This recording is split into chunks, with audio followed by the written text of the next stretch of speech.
L'Union européenne pensait avoir réussi le casse du siècle. 245 milliards de dollars d'avoirs souverains russes gelés indéfiniment d'un simple coup de stylo. Plus de renouvellement tous les 6 mois, plus de veto gênant de la Hongrie. Juste une manœuvre juridique propre utilisant l'article 122, une disposition d'urgence enfouie dans les traités de l'UE. Et soudain, Bruxelles a cru avoir mis Moscou échec et mat, mais l'Union européenne vient d'assister à quelque chose qu'elle n'avait jamais anticipé. L'Autriche a provoqué un séisme politique dont les ondes de choc traversent encore Bruxelles. Et ce qui s'est passé ensuite prouve que tout le système se fissure jusqu'à ses fondations. Herbert Kickl et le Parti de la Liberté, FPE, n'ont pas seulement remporté une élection. Ils ont brisé toutes les certitudes que l'establishment tenait pour sacrées. Et maintenant, après l'effondrement des négociations de coalition, la véritable bataille pour l'avenir de l'Europe a commencé. En septembre 2024, l'Autriche est appelée aux urnes. Le Parti de la Liberté d'Autriche, FPE, a remporté une victoire éclatante avec 28,8%, réalisant le meilleur résultat de son histoire aux élections législatives. Près d'un Autrichien sur 3 a regardé les partis traditionnels et a décidé que c'en était assez. Assez de la bureaucratie, assez du chaos migratoire, assez de Bruxelles qui dicte ce que l'Autriche peut ou ne peut pas faire. Herbert Kickl est devenu la voix de millions de personnes qui refusaient désormais de se taire. Il est devenu ce que le système européen déteste plus que tout. L'establishment a paniqué parce que Kickl menaçait son pouvoir. Le Parti populaire autrichien, EVP, a tracé une ligne rouge et a refusé de gouverner avec lui, le qualifiant de trop extrême, trop dangereux, trop radical. En Autriche, lors d'une élection générale susceptible de voir l'extrême droite remporter une victoire historique face aux conservateurs au pouvoir, les préoccupations liées à l'immigration et au ralentissement économique ont dominé la campagne. Le vote a commencé à 7 heures et les bureaux ont fermé à 19h100. Karl Nehammer a maintenu une position ferme, formé une coalition sans Kickl. Ils se sont précipités pour construire un gouvernement excluant le FPE, malgré le vote clair pour le changement. Et devinez ce qui s'est passé? Tout s'est effondré. La mascarade a pris fin. Début 2025, les négociations de coalition entre le FPE et l'EVP échouent. Kickl rend son mandat. L'establishment pensait pouvoir le dompter, le forcer à des compromis, mais ils se sont trompés. Kickl ne supplie pas, il s'en va. Il refuse de sacrifier son programme et ses principes pour un poste ministériel. Résultat, l'Autriche se dirige vers de nouvelles élections. Selon les sondages fin 2025, le FPE est désormais la première force politique du pays, avec entre 35% et 38%. Ce n'est plus un parti, c'est un mouvement. Les rues de Vienne réagissent. 50 000 personnes manifestent, brandissant des drapeaux de l'UE et dénonçant le FPE. Les slogans sur la défense de la démocratie sont omniprésents. Mais soyons clairs, ces manifestants ne sont pas des citoyens ordinaires inquiets pour leur avenir. Ce sont les bénéficiaires du système actuel, ONG, bureaucrates, militants professionnels, médias, tous ceux dont les revenus dépendent du statu quo. Pendant qu'ils manifestaient, des millions d'Autrichiens regardaient chez eux, en approuvant Kickl en silence. La majorité silencieuse ne défile pas. Elle vote. Et elle va voter à nouveau. Pendant ce temps, l'histoire devient internationale. Donald Trump, de retour à la Maison-Blanche, change les règles du jeu.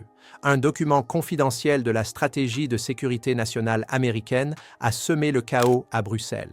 Les États-Unis soutiendront activement en Europe les mouvements favorables à la souveraineté et aux valeurs traditionnelles. 4 pays sont explicitement mentionnés: la Hongrie, la Pologne, l'Italie et l'Autriche. Trump ne demande pas à ces pays de quitter immédiatement l'UE. Il leur montre qu'une alternative existe, que la souveraineté est le fondement d'une vraie démocratie. Quand l'Autriche s'oppose à Bruxelles, quand la Hongrie protège ses frontières, quand la Pologne défend sa culture, ce ne sont pas des extrémistes, ce sont des nations normales qui placent leurs citoyens en priorité. Et l'establishment est terrifié. Ce qui effraie réellement Bruxelles, c'est le précédent. Si l'Autriche peut dire non à Bruxelles et survivre, d'autres suivront. Les dominos sont en place. L'Autriche est la première à tomber. Trump construit un système parallèle, partenariats commerciaux directs, sécurité indépendante, coopération sans l'approbation de Bruxelles. Chaque pays qui rejoint ce système affaiblit un peu plus l'UE.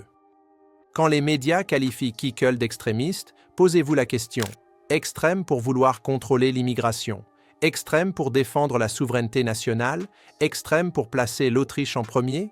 La seule chose extrême, c'est à quel point l'establishment s'est éloigné de la réalité. L'Autriche est le test pour toute l'Europe. Si le FPE arrive au pouvoir et que le pays prospère, chaque nation se demandera pourquoi elle continue à se soumettre à Bruxelles. Le vieux consensus est mort. Les prochaines élections décideront de l'avenir de l'Europe. Le séisme politique a déjà eu lieu et personne à Bruxelles ne peut désormais prétendre qu'il s'agit d'un accident ou d'un simple vote de protestation.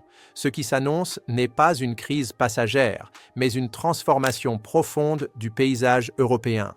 L'Autriche est devenue le laboratoire d'une révolte démocratique que les élites ont longtemps ignorée, minimisée ou méprisée. Les prochaines élections ne seront pas seulement un choix national, elles constitueront un verdict historique sur la légitimité du système européen tel qu'il existe aujourd'hui.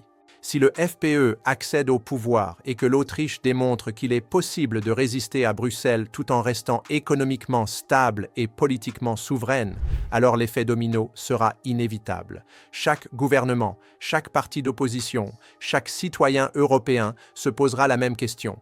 Pourquoi continuons-nous à accepter un modèle qui ne répond plus à nos intérêts fondamentaux? La peur qui règne aujourd'hui au sommet des institutions européennes ne vient pas de l'Autriche elle-même, mais de l'exemple qu'elle pourrait devenir. Les tentatives pour bloquer, délégitimer ou diaboliser ce mouvement ne feront qu'accélérer son expansion. Plus l'establishment cherchera à contourner le vote populaire, plus il révélera sa véritable nature. Un système obsédé par sa propre survie, prêt à sacrifier la démocratie pour préserver le consensus de Bruxelles. Dans ce contexte, Herbert Kickl n'est pas seulement un acteur politique national, il est le symbole d'une rupture continentale. L'ancien projet européen, fondé sur la promesse de paix et de prospérité, se heurte désormais à la réalité d'une centralisation excessive, d'une perte de souveraineté et d'un fossé grandissant entre gouvernants et gouvernés. Ce fossé est en train de se transformer en fracture. Et lorsque cette fracture s'ouvrira pleinement, aucune campagne médiatique, aucune manœuvre institutionnelle, aucun discours alarmiste sur le populisme ne pourra l'empêcher. La vague arrive. Elle est portée par des électeurs qui ne veulent plus être ignorés, par des nations qui refusent de s'effacer et par une Europe qui réclame le droit de décider pour elle-même. Bruxelles peut tenter de résister, mais elle ne pourra pas arrêter ce qui est déjà en mouvement.